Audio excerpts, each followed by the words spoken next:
Assalamualaikum anak-anak, bersama saya Ibu Marleni. Kita akan belajar bahasa Indonesia kelas 11 dengan materi mengelola informasi dalam ceramah. Selamat datang di channel YouTube saya. Bagi yang baru nonton, silakan klik tombol subscribe sekaligus loncengnya agar saya lebih semangat untuk membuat konten yang lebih baik lagi. Terima kasih. Pada materi ceramah ini saya akan membahas 1. Pengertian ceramah, 2. Tujuan ceramah, 3. Isi ceramah, dan 4. Jenis-jenis informasi.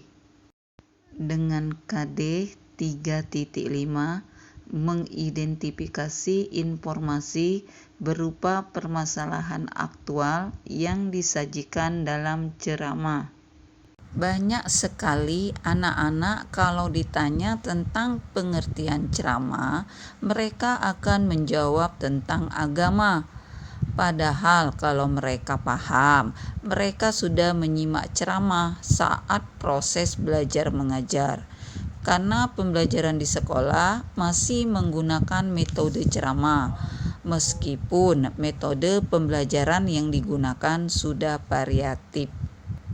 Terkadang ceramah tampak terasa seperti pidato ataupun khotbah. Untuk mengetahui perbedaannya, silakan simak video pembelajaran ini sampai selesai. Ceramah apa saja yang telah kamu dengar pada hari ini? Memang kehidupan kita tidak bisa lepas dari mendengarkan atau tiada hari tanpa menyimak. Tidak salah juga apabila setiap hari kita banyak menyimak ceramah, karena dari situlah kita memperoleh banyak pengetahuan dan wawasan. Sebagai seorang pelajar, Anda harus dapat tampil di depan umum, apalagi pelajar yang aktif di organisasi sekolah seperti OSIS, Pramuka, PMR, Rohis, dan lain-lain. Di sini kalian dituntut untuk memiliki keterampilan berbicara. Salah satu keterampilan berbicara yaitu ceramah. Mengapa kalian harus bisa ceramah? Karena nanti kalian akan berbicara di depan umum pada saat rapat atau kegiatan-kegiatan lain. Semakin baik berbicara kalian, maka semakin smart di depan umum. Sebelum kita lanjut materi kita tonton video ceramah berikut. Assalamualaikum warahmatullahi wabarakatuh. Salam sejahtera bagi kita semua. Tentu yang pertama kita memanjatkan syukur kehadirat Tuhan yang Maha Kuasa. Kita masih diberi kesehatan, beri semangat untuk berkumpul di ruang mensa ini dalam rangka Bapak Ibu mengikuti Diklatip 3 dan juga Diklatip 4. Mungkin Bapak Ibu juga ada yang belajar manajemen. Jadi pada tataran eselon 3 dan eselon 4 ini seperti piramida. Jadi di eselon 4 adalah piramida terbawah, di mana penguasaan teknis lebih dibutuhkan daripada penguasaan manajerial. Berikutnya di middle management itu eselon 3 menjadi 50-50 antara manajerial dan pengetahuan teknis. Yang ini sebetulnya yang harus Bapak Ibu pahami. Dan kemudian biasanya yang kurang begitu disadari, kurang begitu dipahami oleh bapak-bapak, ibu-ibu sekalian, bahwa bekerja di birokrasi itu adalah kerja kolegial. Kerja kolegial artinya apa? Bapak tidak bisa, ibu tidak bisa mengklaim bahwa itu hasil kerja saya. Betapa dimulai dari rasa empati, bagaimana Bapak Ibu membangun sistem kolegial ini. Itu yang pertama. Yang kedua, saya masih melihat individualisme yang cukup tinggi.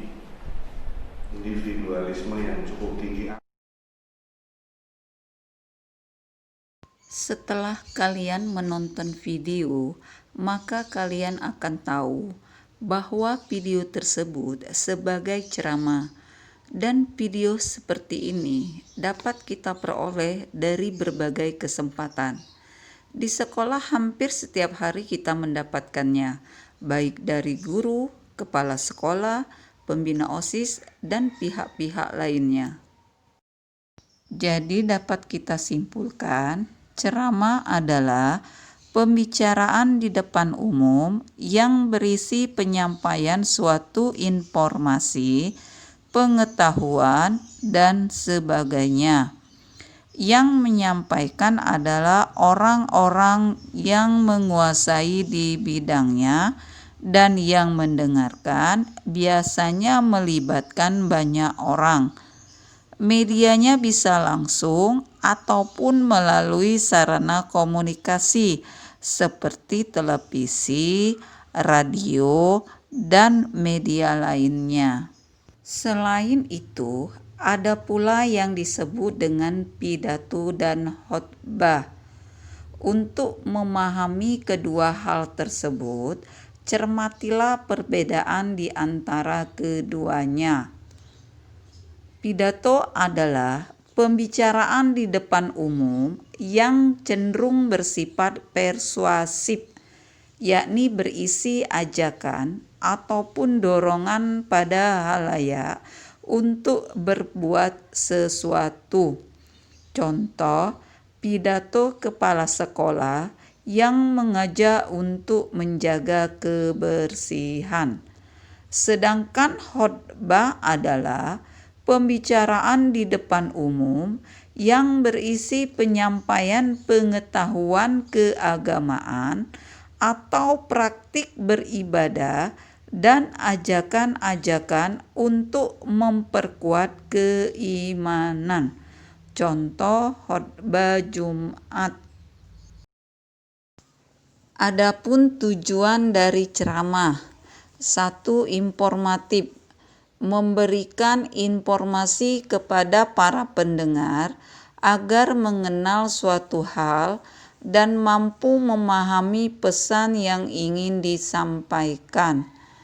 2. Persuasif, mengajak para pendengar untuk mengikuti apa yang telah disampaikan atau dianjurkan dalam ceramah.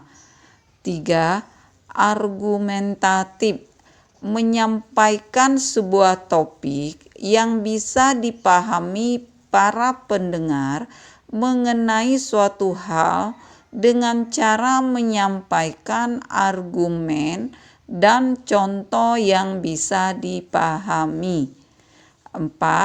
Rekreatif, menghibur atau membuat gembira para pendengar agar merasa puas dan bahagia. 5. Naratif, menceritakan suatu hal kepada pendengar. Isi di dalam sebuah ceramah adalah informasi-informasi yang ingin disampaikan kepada para pendengar yang bersifat objektif, jelas, dan juga terbukti kebenarannya, serta menghindari kebohongan atau hoaks. Informasi-informasi yang disampaikan di dalam isi ceramah memiliki berbagai jenis. 1. Informasi berdasarkan fungsi, yaitu informasi yang bergantung pada materi dan juga kegunaan informasi. 2. Informasi berdasarkan format penyajian, yaitu informasi berdasarkan bentuk penyajian informasinya. 3. Informasi berdasarkan lokasi peristiwa, yaitu informasi berdasarkan tempat kejadian peristiwa berlangsung. 4. Informasi berdasarkan bidang kehidupan, yaitu informasi berdasarkan bidang-bidang kehidupan yang ada. 5. Informasi berdasarkan bidang kepentingan, yaitu dapat dibedakan menjadi 4 jenis. 1. Informasi yang menyangkut keselamatan atau kelangsungan hidup pembaca. 2. Informasi yang menyangkut perubahan dan berpengaruh pada kehidupan pembaca. 3. Informasi tentang cara atau kiat baru dan praktis bagi pembaca untuk meningkatkan kualitas hidupnya. 4. Informasi tentang peluang bagi pembaca untuk memperoleh sesuatu. Demikian video pembelajaran tentang teks ceramah dengan KD 3.5. Kita lanjut di video berikutnya. Semoga video ini bisa bermanfaat. Maaf kalau videonya kurang baik, karena ini video pertama saya. Dan silakan klik like, dan bagi yang belum subscribe, silakan di subscribe. Terima kasih.